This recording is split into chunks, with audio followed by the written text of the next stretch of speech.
Ayin Beis, Volume 1, with the end of Discourse. Balak is a Discourse 8.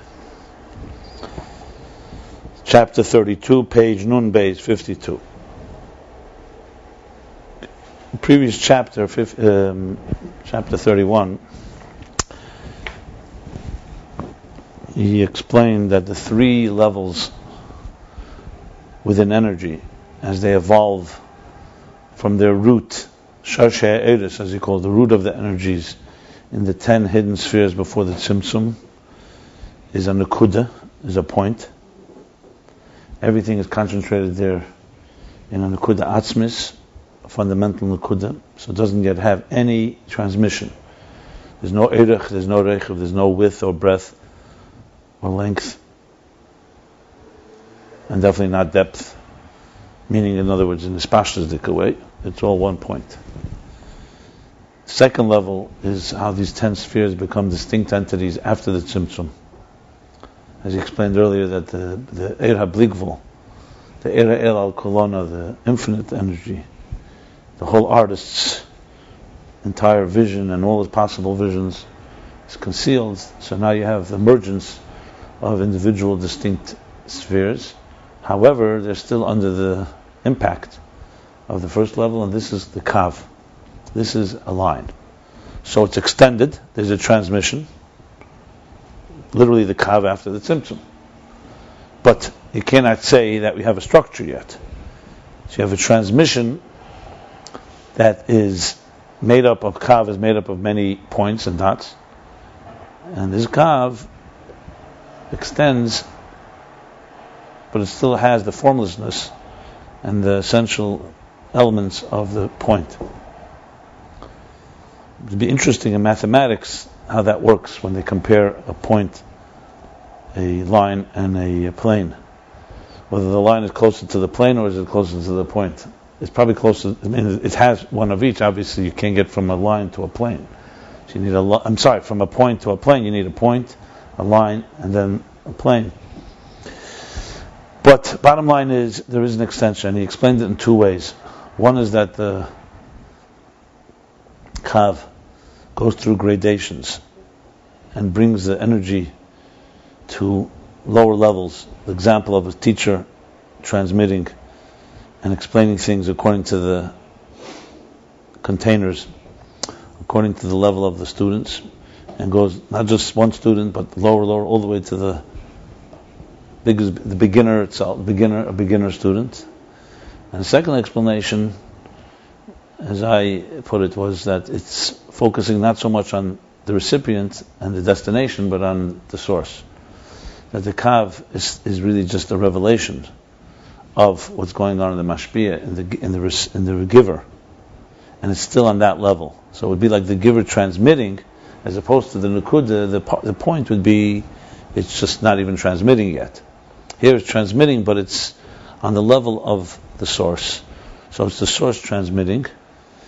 And he explained this with what it says in Kol Hanena, Tafresh Nun Beis, that this is like the two levels, Akudim and Nakudim. Where Akudim, the energies are intense like in a Nakuda. And they're all 10 energies in one point, in one container. In Nakudim, they split already into 10, but they still have the intensity of Akudim. The only qualification is that they become mitzias. And that's why there's a emlech, each one is ruling and reigning, and they ultimately end up chaotic and destroying each other, and becoming separate lines. But the example here is that something of intensity has manifested now to another level. That's the bottom line. So you have a whole bunch of points. It's almost mathematically, you would say, the two ways you can say is the line focusing more on bringing the point to a next level, the next dimension, or is the line simply a accumulation of many points? If it's an accumulation of many points, so it's more on the level of the point, and therefore more intense. If the line is about transmitting and bringing it to the next level, then it's really the beginning of a plane. So essentially, the line is Amamutza, is an interface between point and shetach. Shetach means already an area, a space where it spreads out, both in the length and in the width. And the kav is in between. So it's really two explanations in that.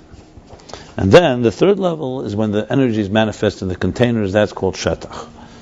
Here they've actually entered, been absorbed, integrated in the makabel, in the student. That's called shetach.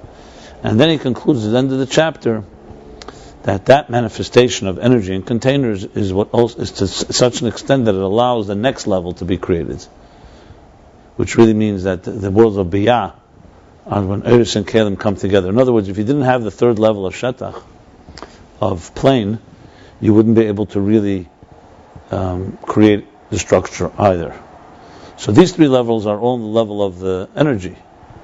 And the energy has to join with the containers, and then they actually can come and create the next level, which is creation. In the language of Chumash or of Atzilus, that when Moshe Rabbeinu said, "Ma'ayin li basar," and he was anguished over the fact, where am I going to get meat from? And Hashem's response was, well, we will emanate from your spirit to the elders. So the way it's explained is because you needed two things here. You need to have an emanation coming from Moshe to the next level. Consider that the energies as they go from level 1 to level 2. And then you need them to enter the containers, which is level 3, shetach, plane. And that can allow for the basar, for meat to be transmitted from Moshe Rabbeinu. It's coming from the energy, but it's coming through the containers. That's a summary of the last chapter. I was looking in the sources for this chapter, and I found, interestingly, in Eirat some chesed, as a maimer in Inyanim, in the tools on the website, in this chapter, I'll give you the exact page.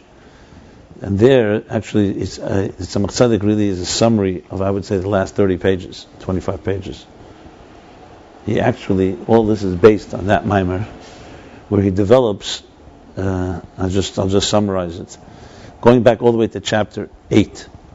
In chapter 8, when the Rebbe Rashab begins to discuss Atzilus, he asks the question, is Atzilus a new entity, or is it a revealed entity? Well, Shammai or Hillel. Because on one hand, Atzilus, the definition of Atzilus is an emanation. It's not Bria. It means it's an imparting of. Yes, it's a netzal, hatzola, avafrosha, which means separation, an imparting, but it's still from the original material. It's not like a new thing has begun, a new process. On the other hand, you have a chachma ma'ayin timotze, which is referring to chachma, wisdom, even of Atzilus, ma'ayin timotze. It's coming from ayin, which means it's yashmayin. So there's really two explanations given throughout Ayin Beis. He focuses more on the second explanation, but if you look at the Tzemach Tzedek, you see literally the evolution. So I'll just briefly tell you what it says in Tzemach Tzedek and how it fits in here, and I'm going to try to retrace it. And when you look there, you really see simply the Rebbe Rashab taking 2 pages from Tzemach Tzedek, turning into 30 pages. Talk about Mishnah and Gemara, the Mamish could see that. And the Tzemach Tzedek itself is based on a maimer from the Alter Rebbe. The Alter Rebbe only goes with the first approach. Tzemach Tzedek develops it in 2 approaches, and Ayin Beis develops that. So basically, there's 2 answers. In chapter 8, the answer is that Atzilus has Eretz and Kalim. So inside the energy level, it's Gilei Helen, because energy reveals its source. You can't say energy is new. Energy is Ein Amor. From the container point of view, the structure point of view, it's Yesh Ma'ayin, because the structure is a new entity. The structure does not reveal its source. That's the Alter Rebbe's explanation in Tov Kuf Samach Zayin. I believe it's Pasha Shmei's Tov Kuf Samach Zayin. Just to say, when was the first time there was this revelation of this explanation? Is a little more than 100 years before Ayin Beis. To be exact, 105 years. That's Chassidus Chabad. It's very fascinating to trace it all the way to the Alter Rebbe and how it got to us. So listen to this. That's Tov Kuf Samach Zayin. Then the Tzemach Tzedek, who's the Alter Rebbe's grandson, explains it. he adds, that's explanation 1. Then he says, and then there's Yesh Leimer, he says a second explanation, and the Rebbe Rasha begins that explanation in chapter 12 in Ayin Beis. What's the second explanation? That there's still something missing according to that explanation. What's missing? Because Chochmah Mayin Temotzim is mashma, it's apparent, it's appear. That's not just talking about the containers. Chochmah Mayin Temotzim, you're also talking about the energy of Chochmah. Is also Yesh Mayin. So the answer that's saying the containers is not sufficient. So in chapter 12, going with the Tzemach Tzedek's second explanation, the explanation is that you have to say that also the energy has in it some type of Chochmah, which of course becomes the whole foundation of the next how many chapters, all the way to where we are here. That you have to say, and the Tzemach Tzedek brings us his sefirot sagnuzes, and he brings Achlifut Dechtayu. I'm just giving you, but very brief, maybe in 5 lines, 6 lines. And Shtei Kachal B'Machshava, even that's there. Tzemach Tzedek brings all those things. We're here, each one is almost a chapter or more. Tzemach Tzedek develops it briefly. If you read it, it's fascinating. You got to see this. It's like mamish, the structure of this. It's Medidik, and all traced to Tovkuf Samach Zayin, Tzemach Tzedek, and Ayin Beis is these 2 approaches.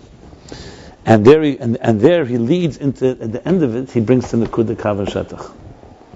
But very briefly, when you look there, you'll never be able to derive what it's Rebbe Rasha, because suddenly at the end of the Maimer of Tavkuf Samach Zayin, he goes back to the Inyan of Vov of Vahaneda, that is the Kav, but doesn't really, and he says the Kav combines opposites, Eish Shalom B'Mreimov.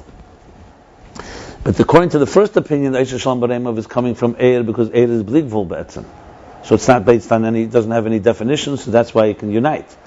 And the Tzemach Tzedek says that even according to the second opinion, that Eir has Gvul, but it also, once it's in the containers, it needs to have something higher. This is the Rebbe Rashab's Chiddush. But he does bring the Kud the Kav Shetach there, just briefly, and it's only in one manuscript, like in a footnote. So it's just fascinating to see how this is the source of it all. And it definitely gives clarity. It was very, what can I say? I felt like an epiphany. Remember the epiphany word? The epiphany, because when you look at it, you really see, literally, that he took it from there. And that's like pretty powerful. And okay, so bottom line is, so to sum it up, is that here we are talking now that the energy does have. I just want to say that I found, in researching it as well, that Alter Rebbe himself really has 2 approaches. One is based on what I just said, Tovkuf Samach Zayin is very similar to another, what they keep calling is the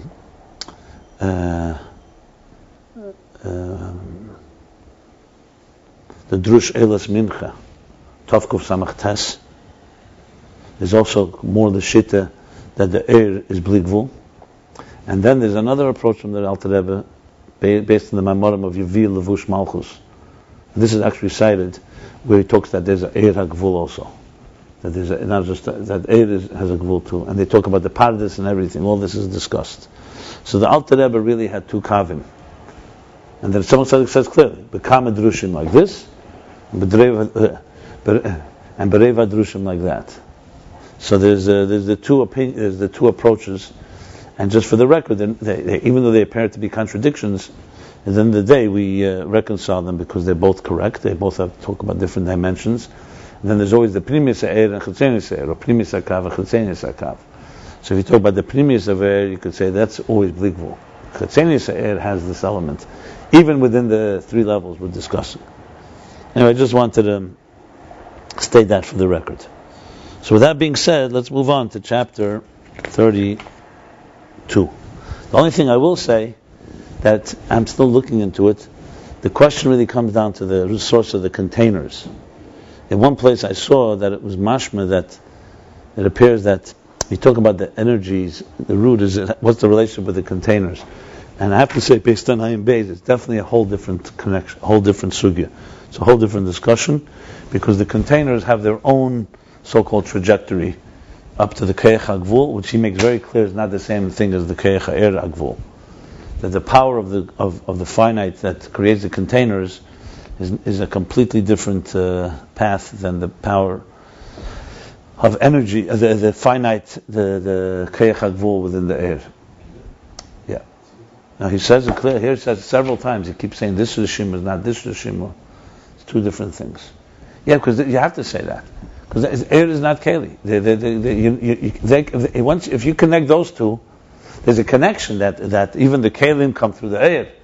But you have to say that it's a different, or else you don't have that distinction that I mentioned yesterday, that al pi halacha, you have a shir, kazayis, taryag mitzvahs, not more, not less. That has to come from another place than just the air. Because air fundamentally is poshut. The connection number one is in the root, that atzmus emanates both, and then the connection is that they're both iskalus. The air has isavas air, the air has certain thickness, the air itself has a certain shape and form in a more sublime way. And the container has also, the container of Atzilus is alakus, so it also has bittul to the air. They are both made in ways that they're going to fit, but a neshama and guf have to have their opposites by definition, or else you don't have a dida b'tachtenim. If you want tachtenim and you want it to be connected to godliness, you have to have the so-called a duality here, at least on certain levels of shtalshlus, that will ultimately be joined as one. I always thought that basically they both carry the atzmus, the sayir and sayir. That's if you crawl into atzmus. But if they carried atzmus then it could, that we wouldn't have wars and theft and geneva, and we would all be one. The fact is, listen, dulik's tichvezvu, but down on earth, 8 days saying Shabbos actually causes wars. So the kelim are very powerful here. The distinction between us is more powerful than our commonality, basically. Revelation, but in the essence, isn't it keich hagvul, the tzir of the air, in the it's not the keich hagvul of that makes the kelim. It's the keich habligvul that's meshayed in itself what it wants to have. So that creates a so-called. Remember, gvul and air is always pshitis compared to kelim. It never loses that. Bottom line, air is more air than it is keli. Keli cannot change its personality. Air could. Because air, even though it has air chachma, that's what he keeps saying, it's relatively still formless. That always remains that way. So bottom line is they both have different personalities. So why is one a defined keli and one remains air? Because one is coming from sheresh kav, sheresh eris, and one is coming from sheresh kelim. Sheresh kelim, sheresh eris is not the same thing. And I'm not talking about an atzmus now.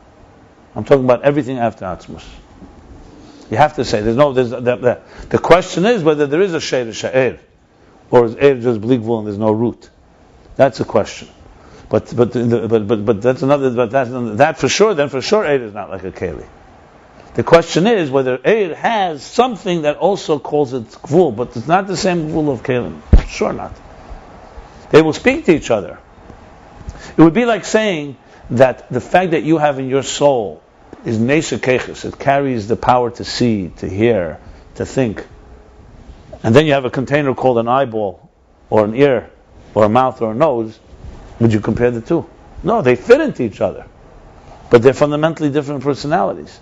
One is a life force, one is an energy, one you can't even shape, you can't even measure. The other one you can measure is absolutely defined. An eye will always be an eye, will never be an ear.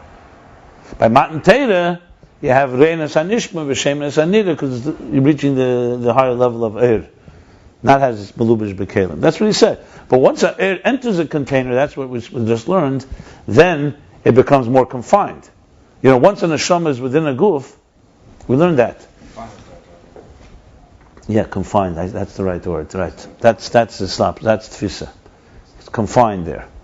In other words, once a neshama comes in the guf, it can't go visit someone else. That's why Eliyahu, when he comes to see Abir Nuna Saba, he brought that here, right? He cannot be in two bodies at once. That was on Sunday. Oh, that was a Sunday. Okay, it was another place. Once it goes into a body, it belongs to the body. Even Yechida is bound in some way. I would say bound, confined. These are good words. Okay, so now chapter 32. Lamed Beis, page 52. Omnam zeh sheslapshusim ba'kelim nitvusu b'chinas mitzias. However, we just said that the third level is shetach, which means it's the energies as they manifest in the containers. And as such, they're now bound to the containers, and together they create the next level, basar. defined structures.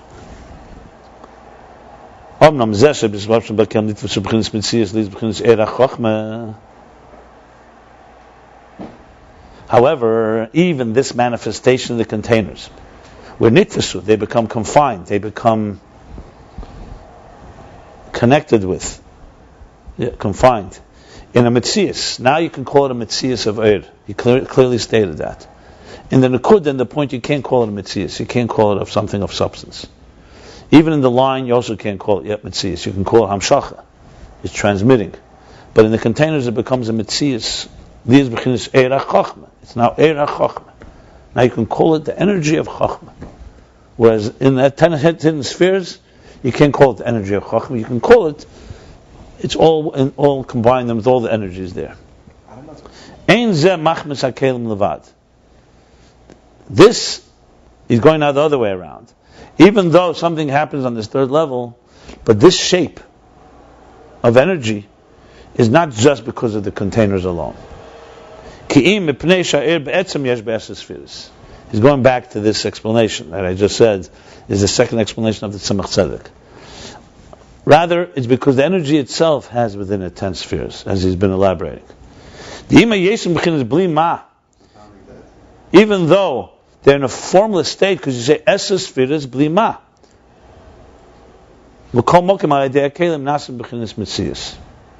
Nevertheless, through the containers, they become a mitzias. So we have a few things going on here. The 10 spheres, the energies have 10 spheres within them. They're blima, relative to the containers, they are formless, but they will become a mitzias, and the mitzias is not just because of the container. The container will so-called solidify. It's like the makabah patish. It's like that final touch that allows the energy to manifest. But it's because the energies themselves are conducive and they're primed for this. They're not just like the liquid that has no shape and form. We spoke about a prism. The white light has within it the colors, except they're not apparent. Then the container brings out that part of them, which is what goes back to like the faculties of the soul that we discussed from the beginning.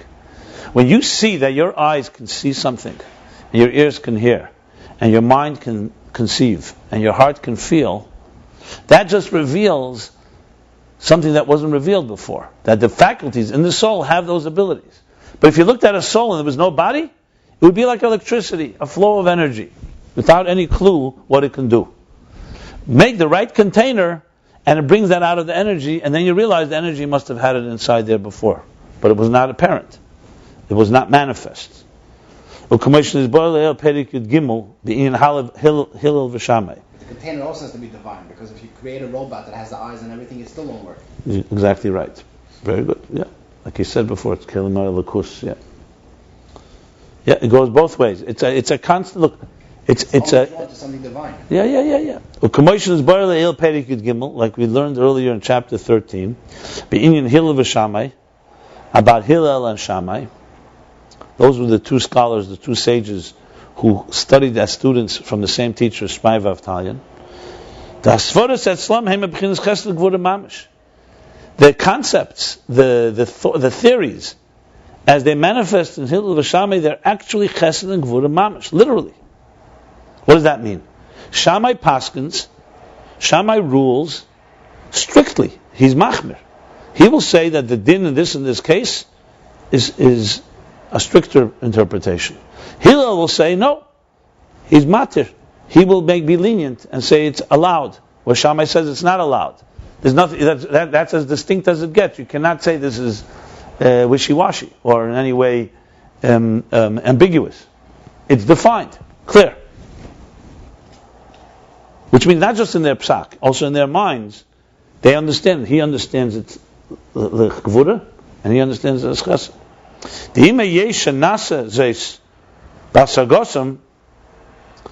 Because even though this manifestation shanasa basagosam emerges when they comprehend it in their comprehension, that this one grasps or concludes the idea to heter, to permissible, to permitting. That's Hillel. And this one, the Isur.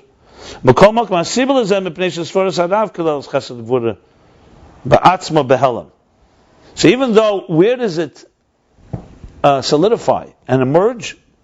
It's once it enters Shammai and Hillel's mind.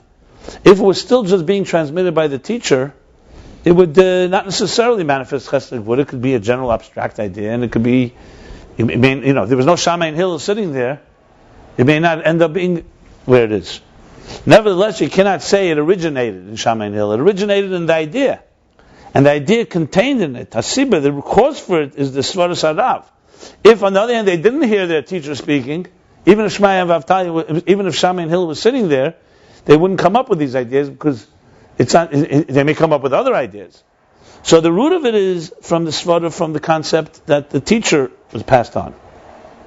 And in that Svara, in that idea, it includes and contains within that Svara, in a concealed way, Behelam, it contains chesed and gevurah. I discussed this in chapter 13. And that's why it comes as chesed gevurah b'tzias mamish in their containers. So mitzias mamish does not exist in the idea the way it's in the teacher. There, as he says, it's behelam. But that is the cause that when it comes into their minds and the way they think, their comprehension, it comes into an actual, defined, substantial, tangible chesed and gevurah. Chesed being lenient by Hillel and stringent, strict by Shammai. The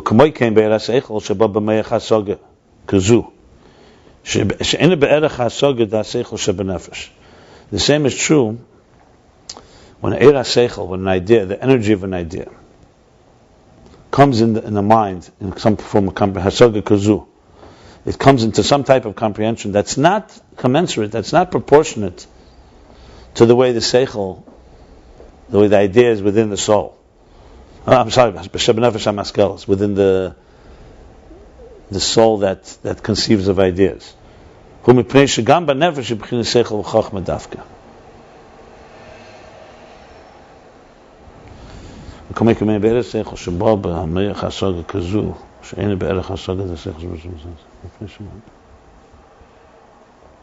we'll see okay.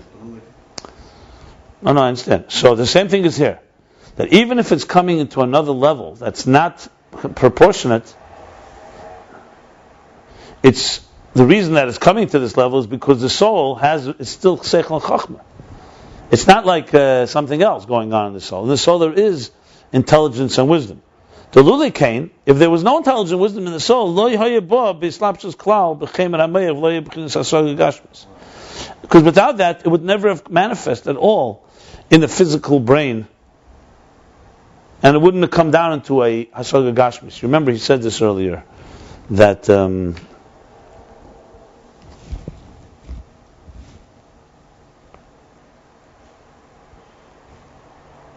here on top of page Nun. So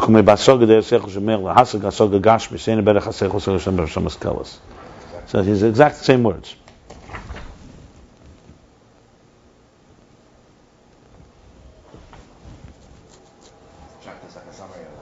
Right. No, that's definitely a summary. One second. This is the third level. That it comes completely in the container. Look at the next line, also on page 1.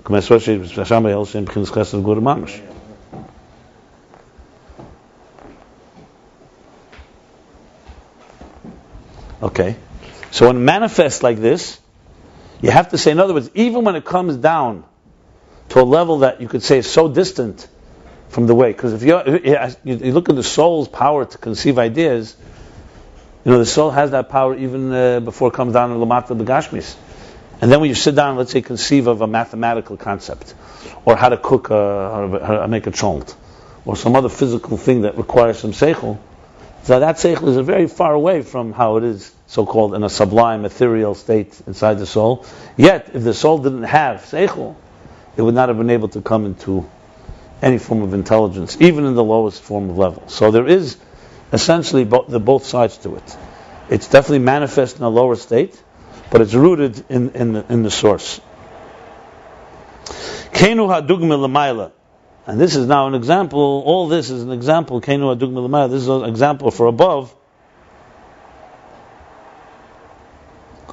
The mipnei sheyesh bechinas chachma bina v'chesed gevurah ba'er, that because within the energy there is chachma and bina, in other words, there is actual identity, some identity of chachma, bina, chesed and gevurah, wisdom and knowledge, chesed and gevurah, love and discipline. Even though it's still concealed and b'pshitas and still formless, blima, this is the cause. This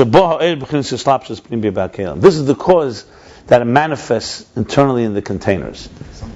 See, the elaboration of this is critical, because basically what he's trying to make the point is the following.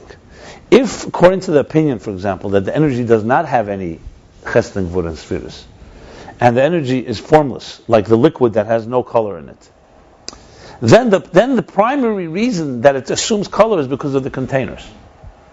Here he's saying, yes, the containers have an impact, but the reason that the containers are impacted is because that the energies are impacted because the energy itself has this personality. Or the reasons why the containers can have an impact on this is because they have the personality. Yeah.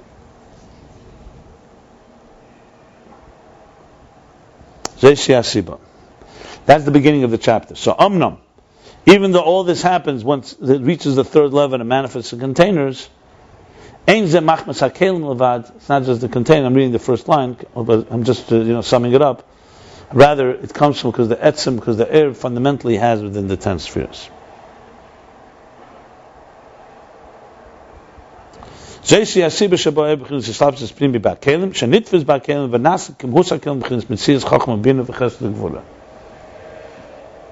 is the reason that energy manifests in the eifon of islapshus pnimi, which means integrated, internalized within the containers, and becomes confined in the containers.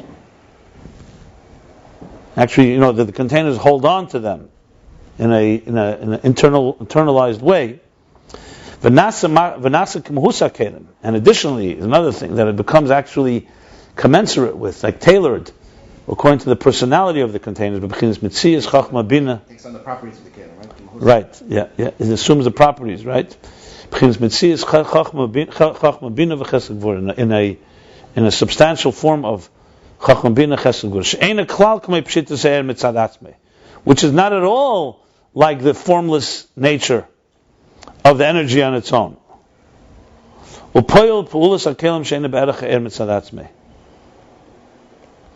And now the energies are going even further, affect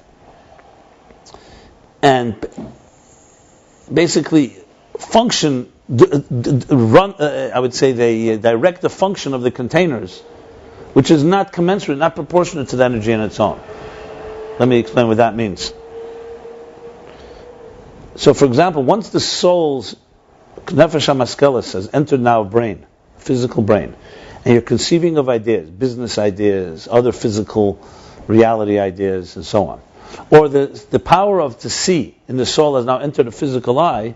So we're not just talking about it's entered it completely, and it's manifest, and it's confined, but actually the energy now is basically driving this vehicle. Who's now the driver of the vehicle of the eye? It's the soul. So it's not just there, so-called, okay, I'll be inside of you for a while. It becomes someone that it actually becomes it takes control. And it's Peil Pulas HaKelim. So it actually makes the eye see. That's how, to the extent of it. That's what he's adding here. So it's so deeply connected.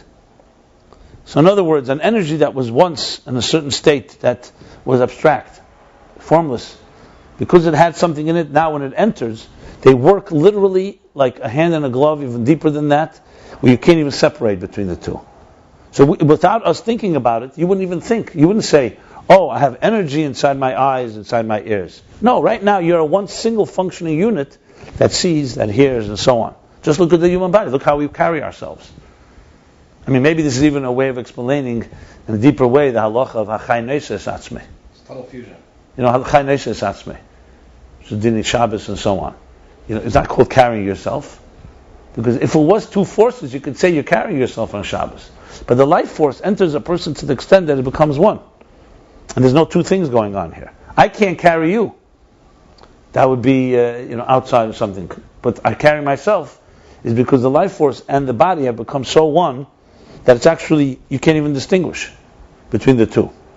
But clearly there are two entities. The proof is after death or before birth. Okay, wow. And this is much more understood according to the understanding that the nefesh has within it, even before it enters the containers, something. That's what makes it even more fitting. Because it has already that before it. V'zeu k'moshel b'nefesh shenizbar le'al pei gimel. This is a summation, because you see, he's bringing all the chapters back. It's chapter 3 now. And this is like the example of the nefesh, of the soul, of the human spirit. That was discussed earlier in chapter 3, because the faculties are fundamentally internal ones. Remember, makif is a different personality. The sun, compared to the soul, would be different between an makif and an pnimi. The sun has nothing about it that manifests. You can't say the sun, light that enters earth, is like a soul entering into a body, into eyes and ears and so on. The sun generates plenty of stuff. It warms things. It burns things. But let's say when you get a suntan, so the sun has definitely had a direct impact on your skin, on your body. But it's not because it manifests within you. Two people lying there are going to get the same suntan. There's no distinction between the two. A soul, however, is measured to your body. You see a certain way. If and so on and so forth. Whereas the soul, whether the Hashemesh is makif, it just shines and it doesn't care about the containers. It's definitely not measured according to them. Whereas soul is not like that. Another example would be, God forbid, by human body, if there's a wound or an injury to part of the body, the energy will not flow in. The sun doesn't care. If suddenly something happens on earth that's not appropriate, the sun still shines. It doesn't even know what's happening. Not affected by the recipient, so to speak. That's classic makif. So if you see a speaker speaking and nobody's understanding what he's saying, or nobody relates, it's basically he's being mamshech makifim.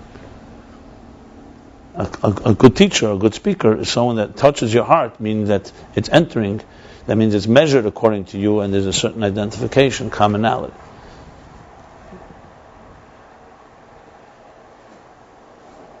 Makif has its role, mind you, and we'll discuss that later. Makif creates bittul, where Pnimi doesn't create bittul. Pnimi creates internalization, a relationship. Makif creates bittul. So in a marriage you need both, Makif and Pnimi, which is why you have, by a chuppah you have the sivuvim, you have all the Makifim, the chuppah and so on, but you also have to have Pnimis, because you have to have a relationship, but you have to also have a mystery, an enigma there, just to apply this. So going back to chapter 3, so that's how the nefesh enters. Pnimim be'etzem. They're fundamentally pnimim, as he made it clear there. It's not just some reflection from the essence of the soul. Rather, it's that the soul itself contains within it faculties, but not in any shape or form. You can't look in a soul and see faculties there. In other words, he's explaining that the pnimi goes all the way to the root. It's not just when it gets into the containers it suddenly becomes faculties. That it's there all the way in the beginning.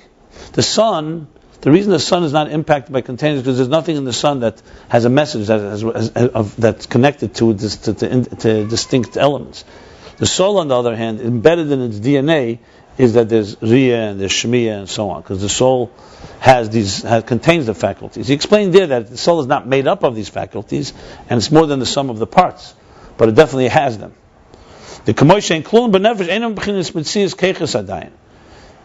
Because the way they are encompassed in the soul, in the spirit, they're not yet substantial in any way of substance of containers yet. Which is like the example of Esses Spheres Sagnuzas, the 10 hidden spheres.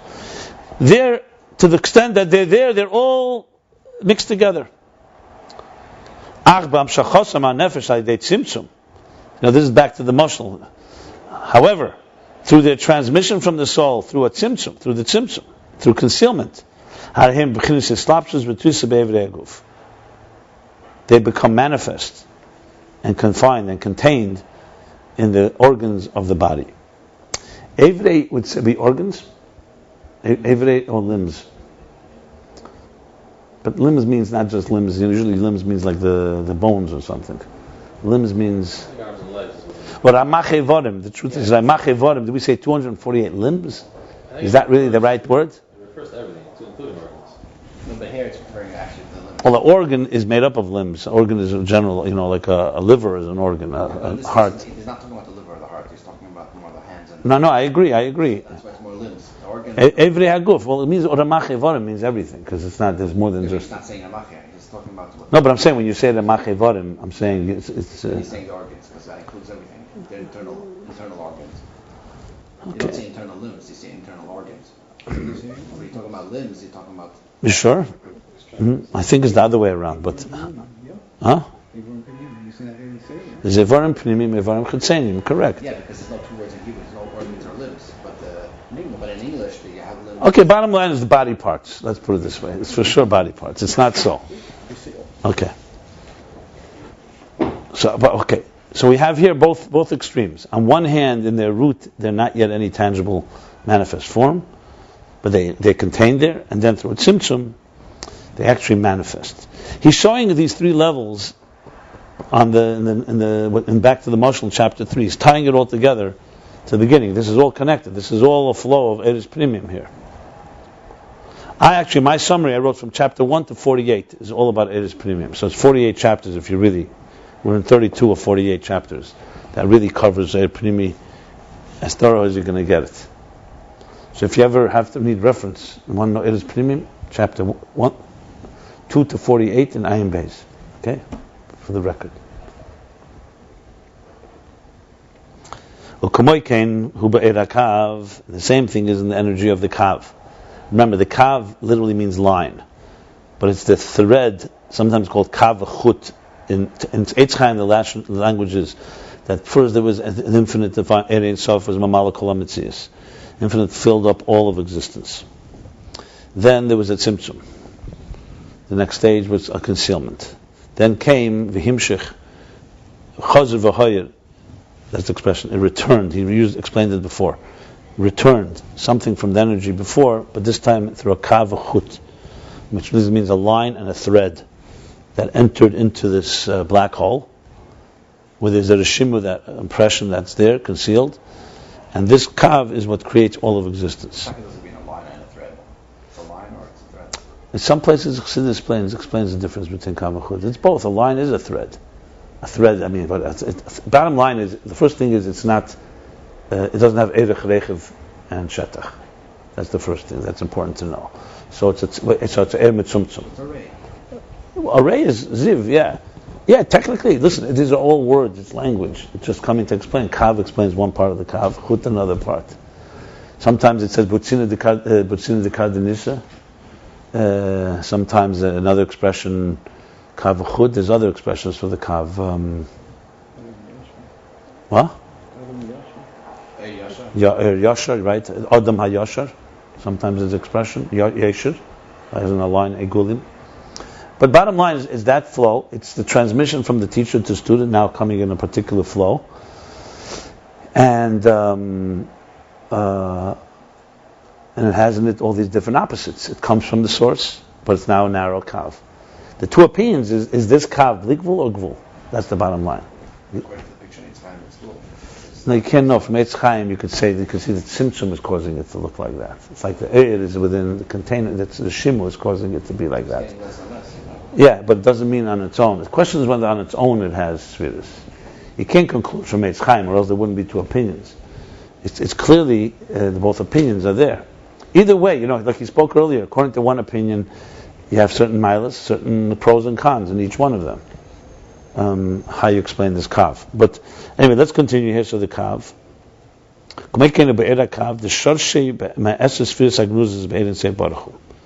This is the opinion here, that its root is in the 10 hidden spheres in the infinite light before the tzimtzum. I just saw in the Alter Rebbe an example for tzimtzum.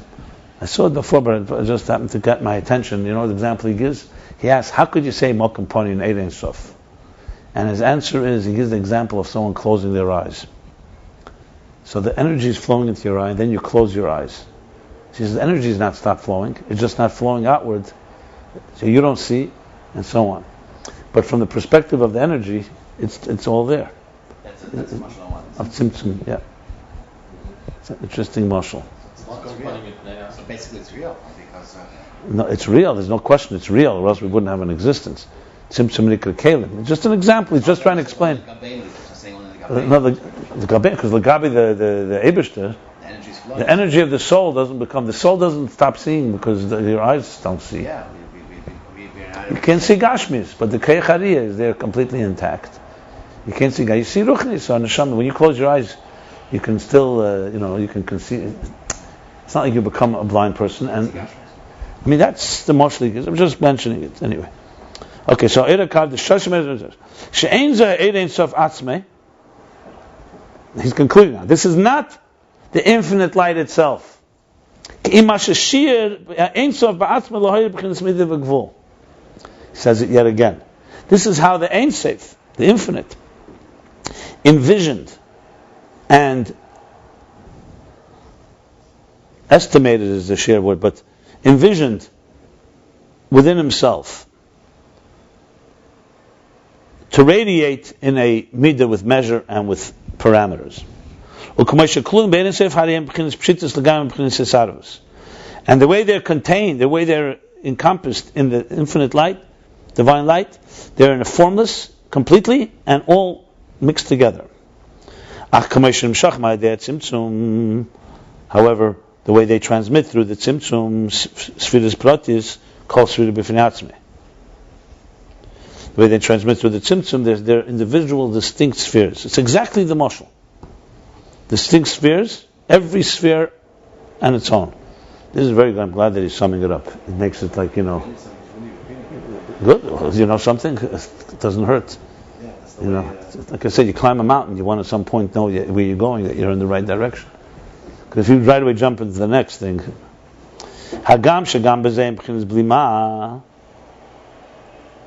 and even though that these indistinct spheres on this level too, they're still blima, without substance, nevertheless, they're now proportionate to manifest in containers. So that which through the containers they become actual chachma bina, chesed and gevurah. In other words, defined entities. Now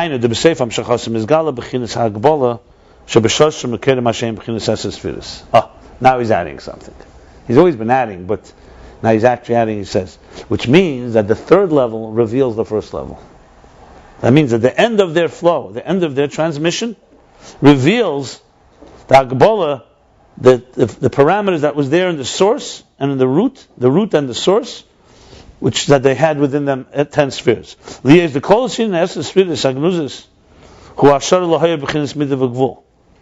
Why? Because in general, the 10 spheres, the way they're hidden in the 10 hidden spheres before the tzimtzum, it's only hashara. It's only envisioning.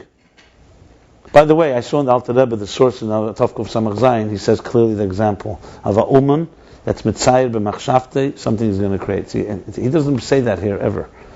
For some reason, I don't know why he doesn't bring that. But which one is it? Tavkuf Samach Zayin. Tavkuf Samach Zayin. He says clearly that. It's interesting because everything is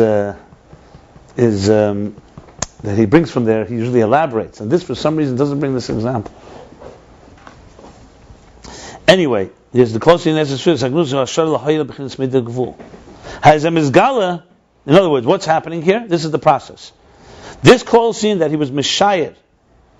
In other words, basically the artist, that when you see the painting on the wall, after the finished product, okay, I don't know if here is the finished product really, but let's put it this way. It's definitely inside containers. That reveals the vision that was in the artist that you would never have known was there, and you would definitely not known what was there. It's like Seif Ma'aseh Machshav Tchila, essentially. So what's happening here is that this, which was Meshur, which was envisioned to radiate in a form of mid and gvul, measure and defined.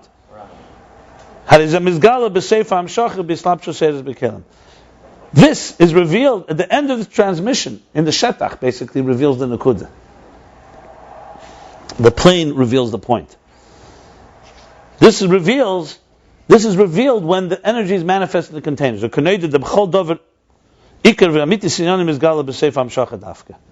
a nice Hisofa.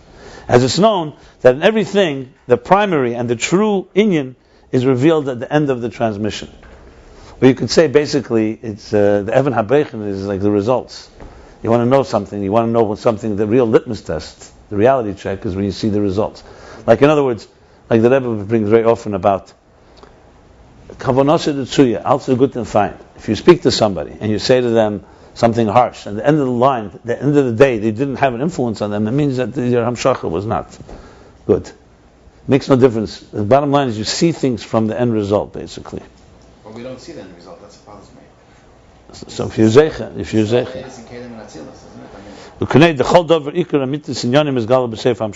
we're talking all about Eris right now, by the way. We're not even talking about Kalim. If the Eris and the Kalim reveal what the Eris are like in the Sheresh Shah, we're not talking about Dir B'Tachtenim yet. This is right. Right. Yeah, but still. Look, but one second, but that's part of the picture. The part of the picture is that the Eris also, listen, this is the Shtalshus of Eris, of energy.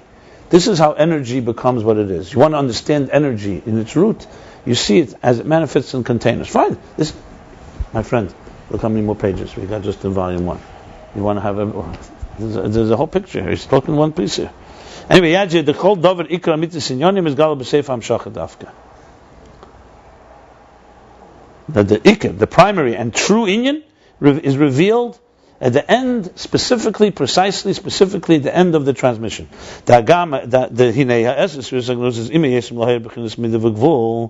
Because now the 10 hidden spheres, even though they are about radiating in a form of measure and parameters and define and definitions,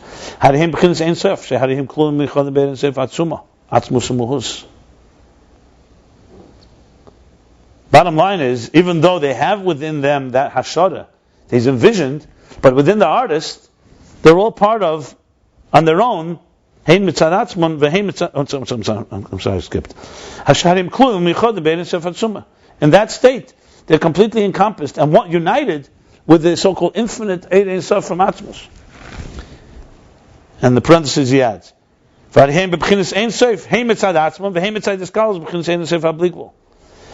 they are infinite. Ein Sof, they have no limit. From two perspectives. First, on their own, because they're part of a vision of an artist. And also because of their being encompassed in the infinite possibilities that this artist has. So both things, both on their own and both beside their connection being encompassed in their source, so to speak, they both are their form of Ein Sof. As we discussed earlier, chapter 27, B'inyan HaKonaf Min Konaf.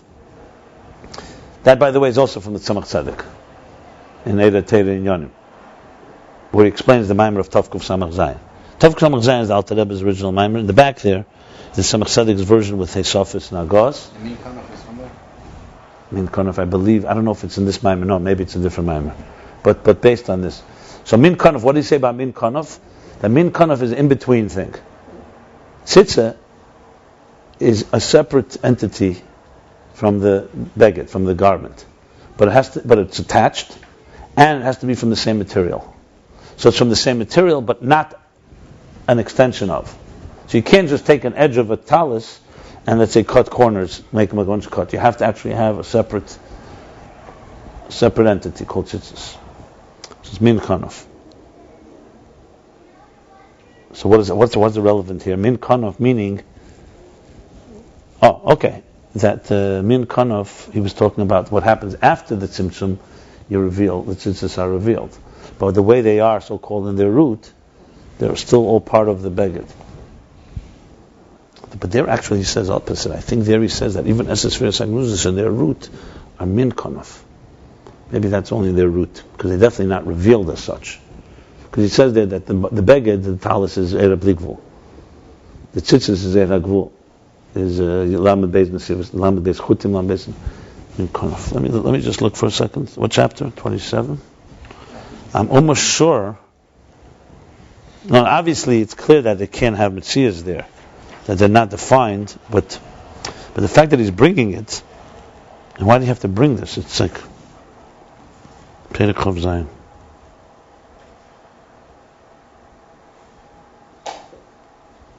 Okay, It's min kanov because at the end of the day they're not like sharshei hakelim.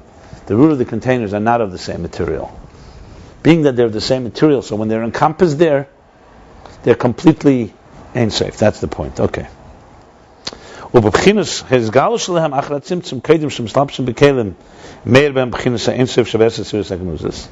the second level, when they become revealed, after the concealment, after the tzimtzum, before they manifest in containers, radiates in them the ein safe, like he said before, his gabrus. They have this gabrus. Bottom of page 48. That even on the second level, it's still radiating in them the ein safe of the 10 hidden spheres. And which means this is why they're formless. Level 3, at the end of their transmission, meaning when they manifest in containers, reveals within them the real measurement and the parameters that they had,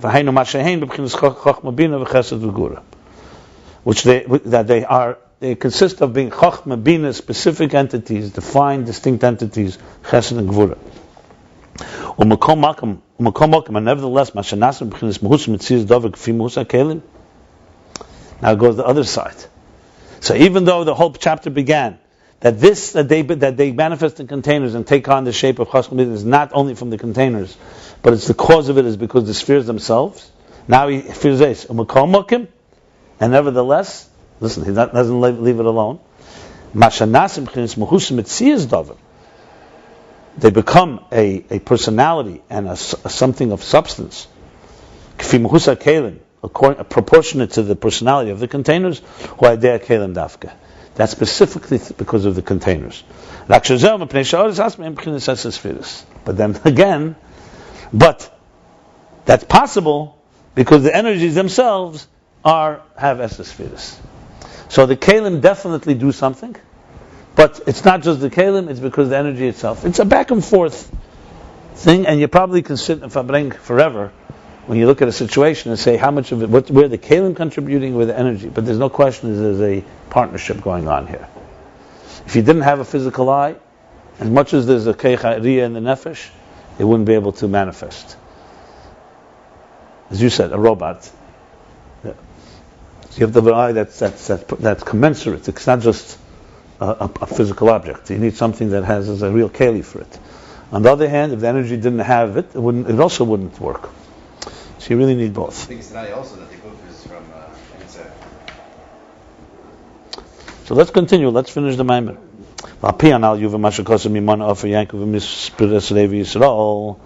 Conclusion of this Balak Maimer, according to the above, we'll understand the pasuk, what it says. Who can count the dust of Yaakov and the number of the, what do we say, Reva? The multitudes of Israel. So remember, he said there's two pirushim. In other words, whether Mispir goes, Mimana goes on Mispir or not. Din Reva yesh beis pirushim.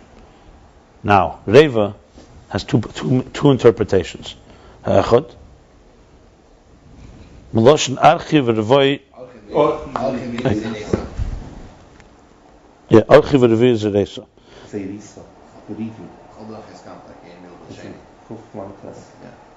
What does it mean? Archi is my way. Revi means tashmish. This is Archi? Archi is dark. It's like Erech, Haderech. Archi v'Revoi is a Reisa. What is a Reisa? What does it mean? Huh? So what is the pashtus meaning in Tilim? Huh? I know, but what would be the... Look inside these homes. Here.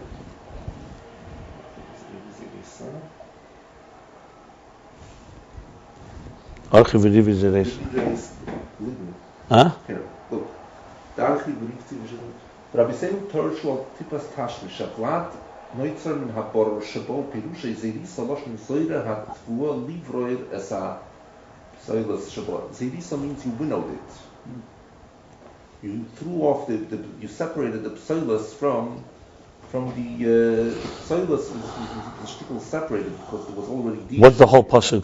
What's the context of the pasuk? Zerisa V'Holdrocha Hiskanto. Zera is what Balam Teslachas. That's what Zera Yes, is. Zeriah, yeah. Not Zera. Oh. Zera. Zera Laruch. When you throw the wheat, the shaft separates. Mm-hmm. That's one of Balam Teslachas. So Zerisa, but there's no ayin here. Zerisa with the ayin is planting. But it's teaching Lashon Zera. No, Zerisa Loshin Zoira. Zoira. Not Zoireya. Loshin Zoira, winnowing. Separating. Okay, so let's touch it. What does it mean? So he says, "Hashem zanikra meig shamim b'shem revia." So we're talking here the Kiddush of Reva Yisrael. What does he touch Reva? I mean, I don't know if that's the touch he's using. He says, because the rain is the husband of the earth. The earth is the Mekabel, and the rain is the Mashpia. So how would you use one word for Reva? What would you be the definition? You have to look. There's a good sefer where Golan has it. Somebody translated Rashi on Tillim into English. Very good, thorough translation. But how would we right now here? How would we translate Reva according to this? Levi is I don't know what the English word for Tashmish is. It's not only Tipas Tashmish. No, but this is the No, but he's saying make sham b'shem revia. Why is rain called revia? Because it's would you say is it the cultivator? I'm looking for the word. What's the difference between the koyach hatzimeach sheba'aretz is al derech mashal the man, the mayim lukvim, but the mayim duchim, which is mevarer, is the make shom, the rain, the tipas make shom. So the via would be the tipa, would be the fertilizer. Would be the fertilizer. Yeah. That's the word then. I'm just looking for the word to translate it here properly. Now listen, okay. We're learning live. You have the translation there. You have to get that book. Okay, the Ayin Beis Perushim. Echad Meloshen Archi V'Rivai V'Rivi Zeireso. Zeirisa. You have to look it inside. You have to look it inside in the Kudus is nicht wissen. Okay, fine. Ich bin nicht ein größer Dickdruck-Mensch. Welche Pasuk ist das? Kuflametes, Pasuk Gimel over there. What does Rashi say? What did you just read? Which Pirush? You look in Rashi. The Pashta Pshat is V'Rivi means V'Rivtzi. Orchi is darky, V'Rivi is V'Rivtzi, Chlegzich. But Rabbi Seinu Pirush... And I see the Targum teaches it on learning Torah. Yeah. There's another... Mimana Safa Yaakov, Mimana Sev Israel. There's another Pshat in Rashi. Rashi says that we counted Zera. Rashi, the Rebbe, when the Rebbe has a whole arichas, why Rashi brings this as a second Pshat in Rashi. More than a second Pshat, like the last Pshat. Yeah, so he says because the first Pshat, Mimono, Afar Yaakov, means that it goes on Zera, so you can't see that at least Reva is the same thing. Reva has to mean something else. But according to the Pshat. Okay. So Hashem zeh nikra meig sham b'shem revia. So here v'reva, it's Revi Yisrael, he's interpreting b'shem revia. You always say Reveya v'nirba. K'may revia reshena revia shnia, the mitra baila da'ara. There you're talking revia reshena revia shnia. Why? There's the different first rain, the second rain. Okay, essentially rain, what it does to the earth. What does he say?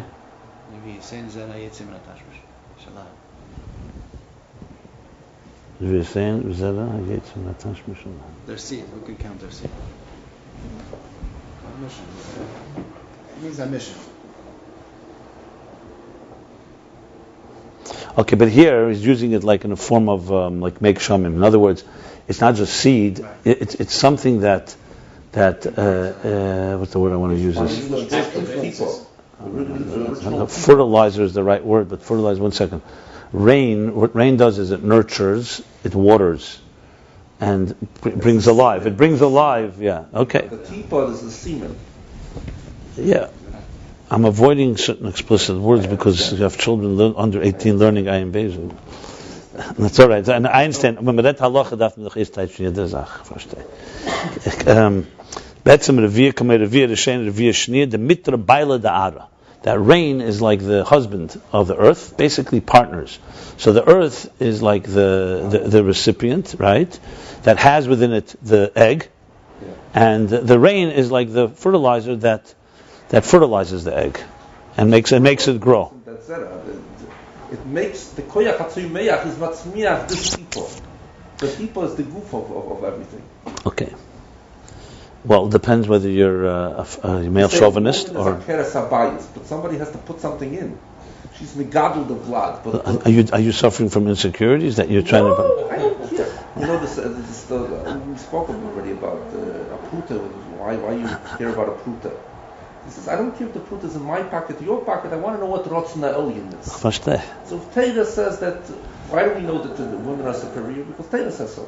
I know, because if that Teda, then are for sure superior. When you say that in Ayin says Verstehe. no Milo Mata. What does it mean there's no Milo Mata? Is Malchus Milo or Mata? It depends. Nakudim or Nakudim. Nakudim, Malchus comes first. I always thought it depends whether you're standing on your head or on your feet. But the question is, do you stand You say enough l'chaim, Malchus becomes higher than everything. Anyway, but I got it. Okay, so He discussed that route Bechlal. He's not discussing that route. Yeah. He's discussing that the He's not teaching it that way. No, he's not teaching it like that. No, he's teaching it like make shamim. Right. I know where your mind is right now, but let's just go back here. Let's go back here. One second. The Maimer learn it. By the dada, no. Okay. The master. Revia Reshen, Revia Shnia, the mitra by the Rabbi. So Revia, maybe it's nourishing, maybe nourishing. Provider. Yeah. Like a husband is a provider. Because let's see where he's going with this, because it's all context. There's the Chnisht. Ayin Beis didn't come to give us Pirush Hamilas and Tilim. It's Gemiyusad on it, but there's a certain explanation. For Beis, what's the second type? Shadeva Meloshin Arba. Transmitter. That's actually that's Okay, let's see where he's going. Let's see, there's leading somewhere. You know, I would just want to know because I want to be grounded in this. Okay. Beis Reva Meloshin Arba. 4. Arba is 4? Does it mean number 4? Reva means a quarter. Oh, quarter, okay. V'ha'inyan, what's the inyan in this? Meaning the two meanings. The Knesset Yisrael nikra b'shem Eretz. Knesset Yisrael, which is called the community of Israel, or Malchus, is called Eretz. That's the land. Kameshikosh Eretz Shimidvar Hashem. 3 times Eretz. Shimi, land. Listen to the word of God. Like he says, Hearken. Fine. Like it says in Teireh, in the Maim Hashemayim Kisi, in the beginning there, Bereshis. Mitra, and the rain, Shu Baila Da'ara, which is the husband of the spouse of the land, of the earth, Hu Amshacha Shaydei Teireh Mitzvahs. That's the transmission that comes through Teireh Mitzvahs, what he called before Amshachas Mad, Allah's Mad. Through Teireh Mitzvahs, Knesset Yisrael is Eretz. So on their own, they already have a very high power. But through Teireh Mitzvahs, you plant in them, so to speak. You transmit into them, that's Reva. And you fertilize. And this it adds additional energies within the shamas, within the souls of Israel. And in general, this takes place when the soul comes down below. The Teireh Mitzvahs below, the containers, which is the Eretz, the land, reaches a level of energy. That's the Teis V'Seidus. I'm sure, from Eira Teira. Yeah, I understand. Both Pirushim? The whole minor, there's other Mamorim on. You mean the beginning and end of this Maimer?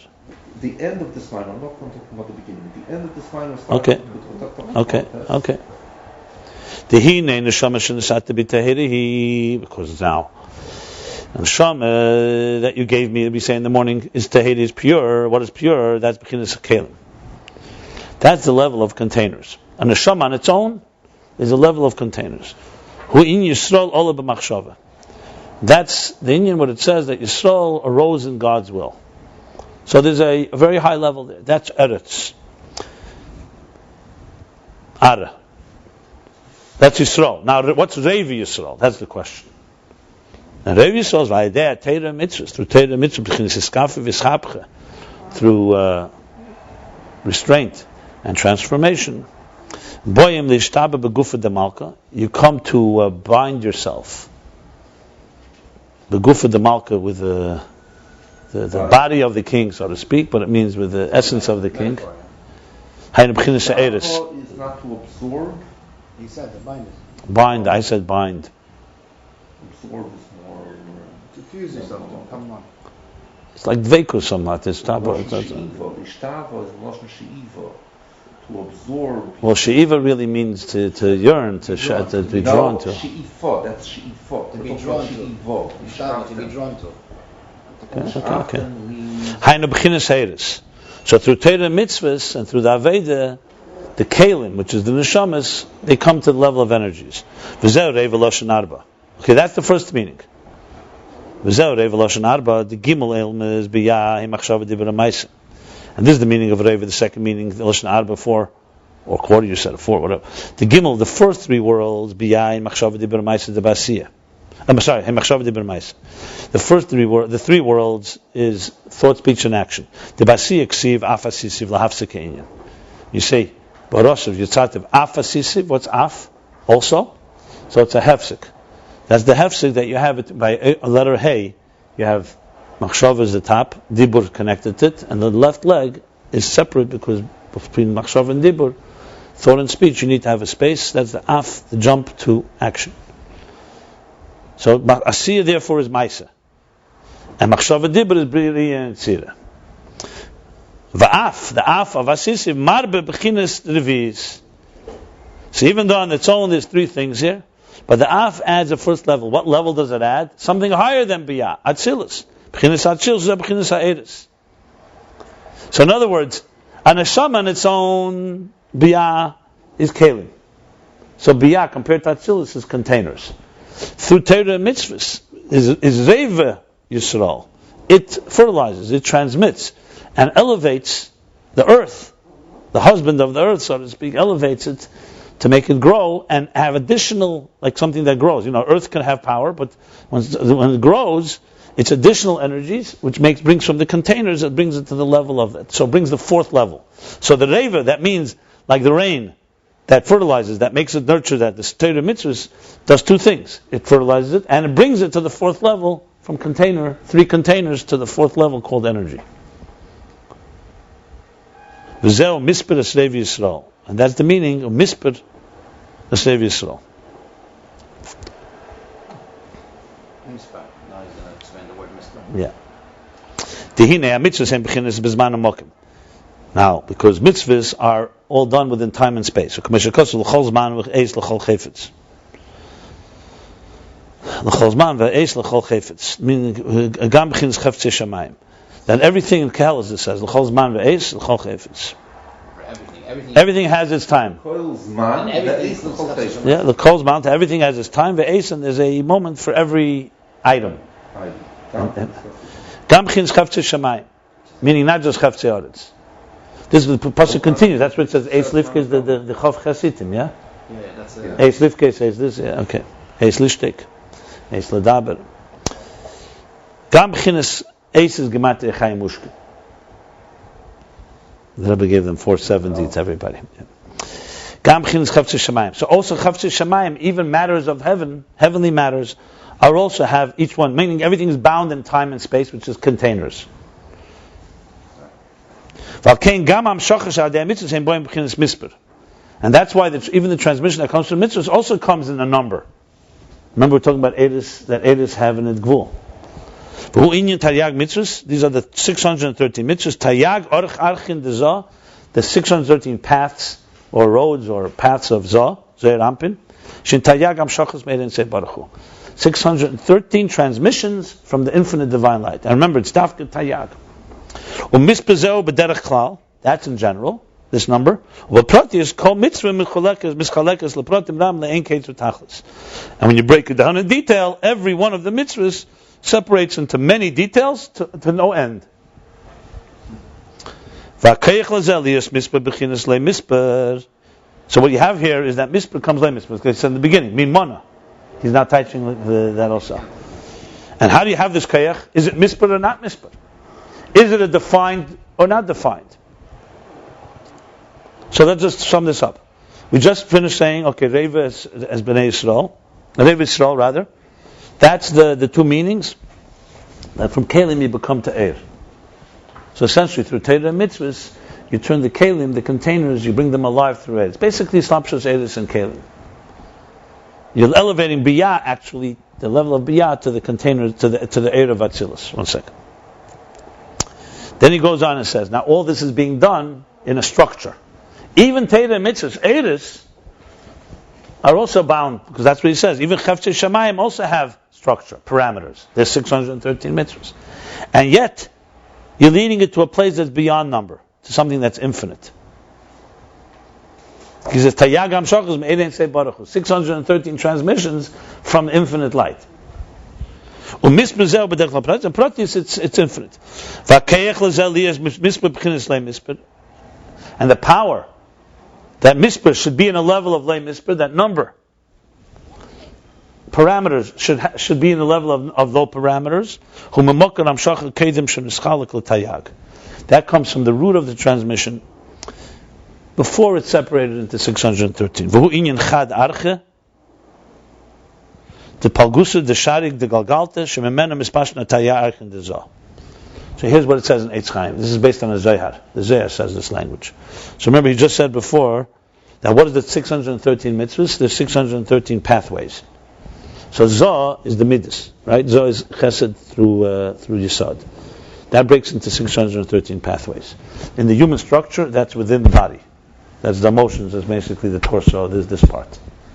But the Zohar Ampin is rooted in Arech Ampin, which is in Keser. So, but the complete lashon is that it begins not 613 paths. It begins with one path that then will branch off into many. Think of it like a trunk of a tree that branches off. You know, it's a little also in Pasuk Eliyahu. There's a similar lashon. We said chad v'lei b'chuzbun, but then it says the koshelan. What is the koshelan? Because it says it branches off and then it brings them together. So basically, what you have is like this. So chad arche is one path. The palgusa, the shari, the golgalta.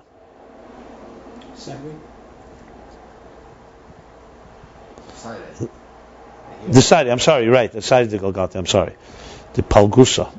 What's the palgusa? It becomes separated. Yeah. So it's one path, the palgusa, the sari, the golgalta. Which then separates into the, it goes like this. Here's, let me. The meichin, remember, above, everything's from above down. So the meichin is the source of energy. The galgalta is the crown above it. And the hair that comes out of the galgalta is like unikas ha-meichin. It's like very strands. They're very diminished energy, basically. Meisli meichin. They're diminished energy. So the strands of hair are already paths. Each one has a strand. But they're all rooted in the galgalta, which does not have. Is all one. It's like the skull. So the skull is one entity that splits into parts. Shememenu, and from there it goes further down, travels down, and becomes a 613. Shememenu mispashtin taryag archin dezah. So in other words, if you think ruchnius, think of it. The ruchnius, the body is structured like this. You have a oneness that's beyond any distinction. That's called keser. Pnimisa keser, chteinsa keser. The skull is a manifestation of that oneness. It says that mitzvahs are rooted in the skull.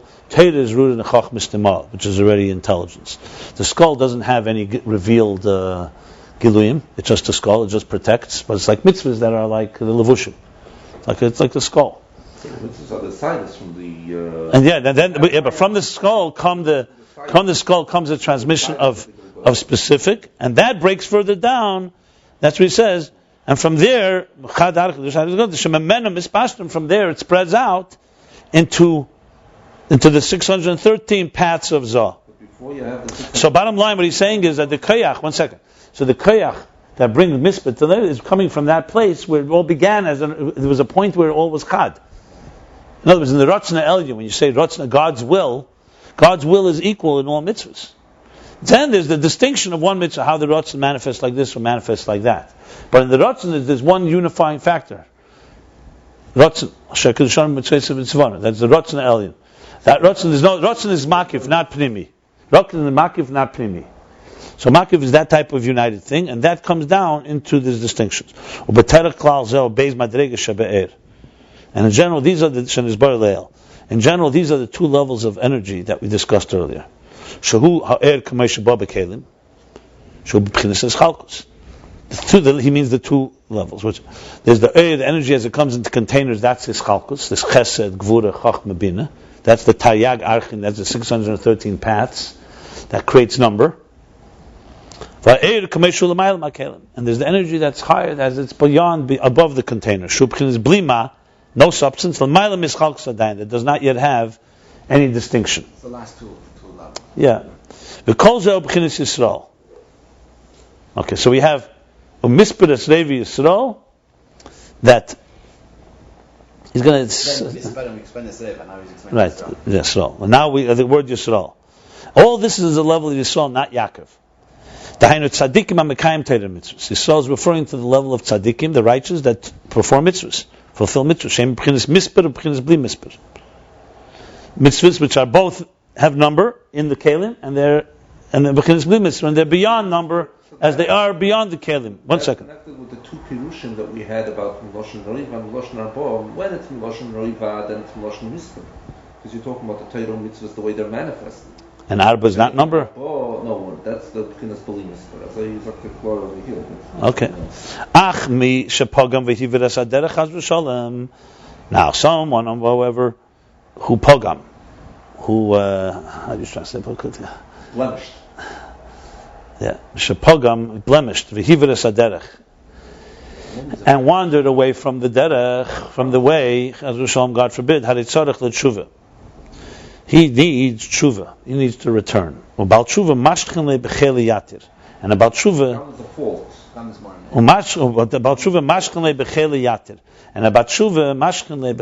with more intensity. He's more meshach. He's drawn. He's more than drawn. What's the word? He's motivated. He's power. Not cheliyatir. Not ignited. They're drawn to him. They are drawn to him. Drawn is the word. Drawn, but the word drawn or more than drawn. B'cheliyata, with even more intensity, more power. Chel is power. Which means that Baal Tshuva reaches even higher, which is the level of Antu Chad v'lei b'chushbon, one and not in any cheshbon. If you remember, that was the hidden spheres. That's the highest level, the first level that we discussed earlier. These are the 10 hidden spheres that are completely united altogether. So we have here like this. Umisperes Rev Yisrael is going on Yisrael tzaddikim, who through Torah and mitzvahs that they get fertilized, so to speak. Reva, the first interpretation that adds and brings from Kalim, brings it to the level of energy, which is the level of Atzilus, the fourth level. That connects the Gvul and the Bli Gvul, the Mispar and the not Mispar. But by a tzaddik, it's really only the first two levels. He's going from Kalim to Eir. The lowest, third level to the second level, which is L'mayla from number. But about Tshuva goes all the way to the third, because it's additional intensity, so it goes all the way to the air that's beyond, before the tzimtzum. So even a tzaddik, even when you go to the second level, you already have a chibur of mispar and lay mispar. But this third level, what's this third level? Alzeh emer mi mana offer Yankov. This third level, shezabchin is bli mispar mamash. That's the term to mi mana. In other words, even the mispar at the end of the day is part mispar. Remember, he said there's two interpretations. There's mispar and mi mana. Bottom line, mispar has an element of mi mana in it, but not complete. So now the third level, which is the Baal Tshuva, goes on Yaakov. That's Yaakov. Who counts the dust of Yaakov? This is the level of no number at all. That's why it says mi mana. Who can count? So the level of umisper, even though it's connected to higher than number, but it's still relative to the number. Remember, we said that the pshitas, the formlessness of the 10 spheres before Kelim is still relative. And we can also say this is mamish. If you remember the end of last mimer, he did the same thing. If you remember, same 2 yashlemers. One it reaches the sher sha'iris.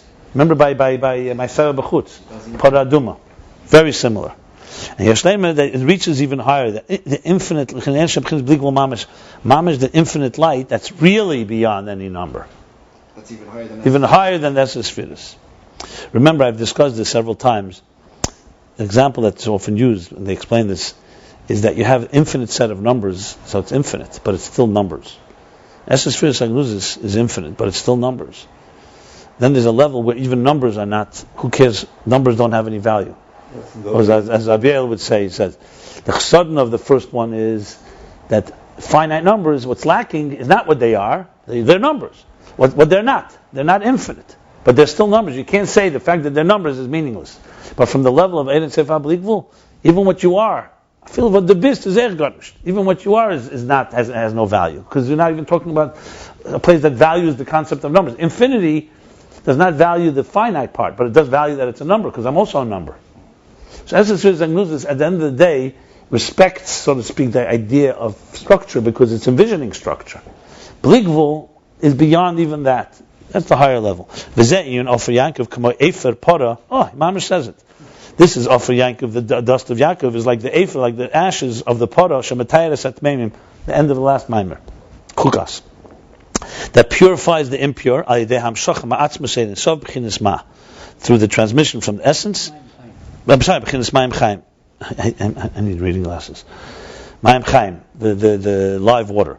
Like we discussed earlier, the Paraduma about the red heifer. This was literally end of last Maimer, page 46. Yeah.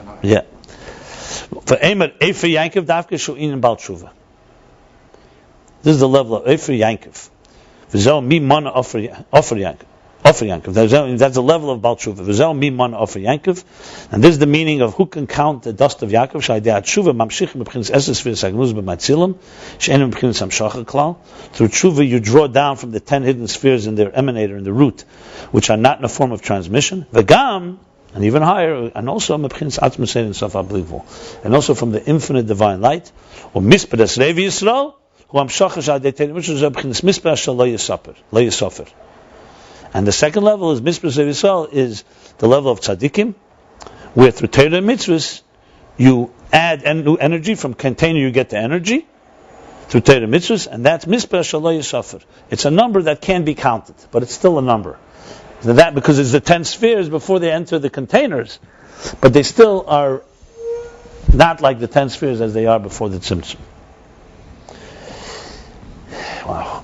Kitzer, the summary,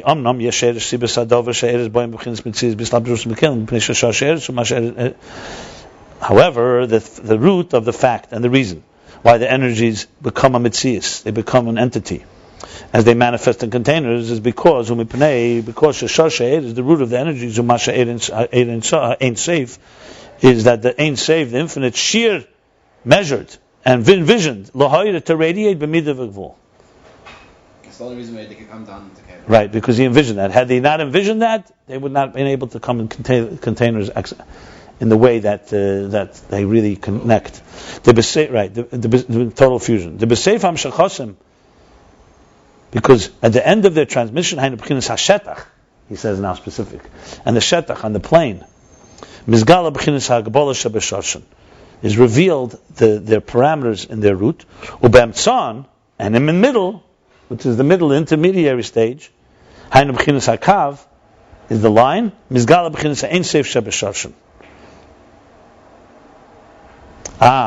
Interesting. In the Kav, what's revealed is the infinite, the transcendence that's in the source, not the definition. Because the Kav still has and it retains still the personality of the air before the tzimtzum. This he adds, he doesn't say that in the Pnim. Wow. So in essence, sefirot agnuzas, very interesting. Essence sefirot agnuzas is beyond. That is fulfilled. The definition of it, the vision of Shir Atzmai is fulfilled in the containers, and the middle level reveals still the Ein Sof, so-called, a certain element of the Ein Misper, of that's in the root of the Essence sefirot agnuzas. So in other words, this level 2 and 3 reveal two parts from the hidden spheres. Level 2 reveals its infinite nature. That's why it's still blima, without substance. Level 3 reveals the purpose of it all, which is that it should manifest in containers. Which means in the three levels of the artist, we talked about, application. That means on level 2, why it's so important is because level 2 retains the vision more. The general, the abstract vision. And level 3 brings it into containers. If you didn't have level 2, you can lose sight. Like it says sometimes in chesed, that bina, if it loses touch with chokhmah, it can go b'derech hakosim. You can go and wander off the wrong direction. So you constantly need, it's like when the artist, when he's making the art, he's fulfilling his original vision, but level 2 keeps him, is like a reality check, a market correction to make sure that he's aligned with what his higher vision was. The message. Just like when you start writing, you can start writing details. You get so much in details, you forget, 1 second, what's my message? And so level 2 keeps you remembering what's the deeper message here, the Eir. And level 3 focuses on fulfilling it all. So all three levels are necessary. Very interesting. Bottom line is, a neshama without Torah mitzvahs has within it the kavanah, but Torah mitzvahs make sure that keeps you honest, aligned with the Ratzon Elyon. That is what you should be doing. So kelim need Eir. Basically, the Eiris in the Kalim need to be connected to the air above the Kalim, in turn connected to the air that's before the tzimtzum, and then the tshuva leads you all the way to the highest level, even to believe. Okay. Valpianal, and according to the above, Yuvan Mashakasa Mimana, we'll understand what it says, Mimana, the pasuk Mispir Sevi Yisrael.